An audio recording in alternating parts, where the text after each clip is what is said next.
Hello mga bossing, kayo po ba mga bossing ko ay isa sa mga mahilig sa mga pampaswerte? Naniniwala po ba kayo sa mga ganito mga pamamaraan? Ako po mga bossing, para sa akin, lalo-lalo na kung wala naman po masamang maidudulot po sa akin at suswertihin, wala naman po masama na maniwala mga bossing.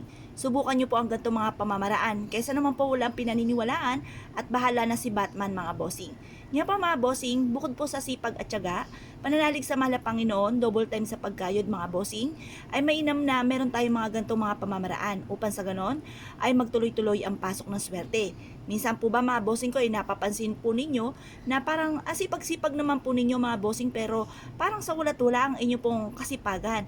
Parang hirap at hirap pa rin or lagi na lamang po nalalagay sa anumang kapahamakan at lagi na lang may problema or may mga pagtatalo na nagaganap sa loob ng inyong tahanan.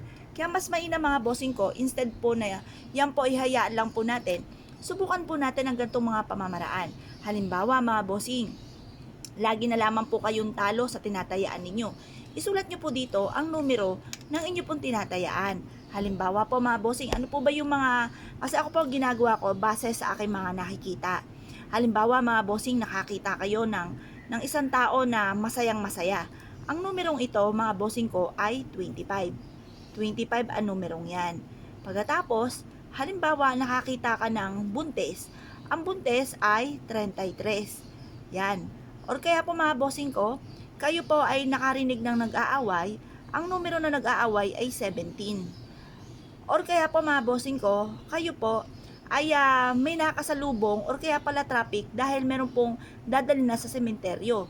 Ayun po ay 29. Kung hindi po 29, 19 or 9, pili lang po kayo doon mga bossing.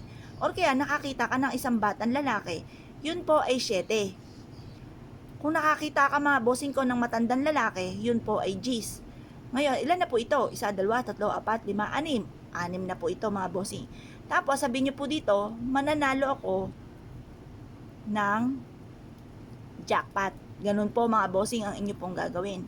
Yan. Positive lamang po mga bossing. Or kaya, halimbawa mga bossing ko, ikaw po mga bossing ay may karamdaman. At medyo matagal na ito mga bossing. At ikaw ay nag-aalala. Di wish nyo po dito mga bossing ko sa ating oregano na kayo po ay gumaling na sa inyong karamdaman. Or kaya kung ano man po yung pagsubok yung pinagdadaanan, away-away po palagi, yan po mga bossing ko, isulat nyo po dito na matigil na ang pag-aaway-away. Or lagi na lang may problema, isulat nyo po dito na masolusyonan na ang problema nyo pinagdadaanan. Isa po ito sa mga pamamaraan upang sa ganon, magtuloy-tuloy ang pasok ng swerte mga bossing. Kung naniniwala po kayo at nais po itong gawin, kumuha ka na po mga bossing ko or pumitas ka na ng isang oregano. At ito po ay sulatan po ninyo. Gagawin niyo po ito sa may silangan mga bossing ko sa liwanag ng sinag ng araw. Ito po mga bossing ko ay positive lamang, i-mindset nyo na mananalo kayo ng malaking halagang pera. Proven po ito na maswerte.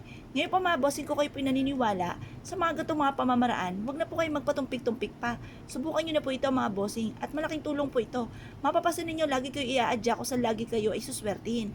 Kung naniniwala po kayo mga bossing, asya, subukan nyo na po ito lalo-lalo na kung meron naman kayong oregano sa inyong bakuran. Kung kayo pinaniwala at nais po itong gawin, asya mga bossing, good luck po sa inyo po lahat!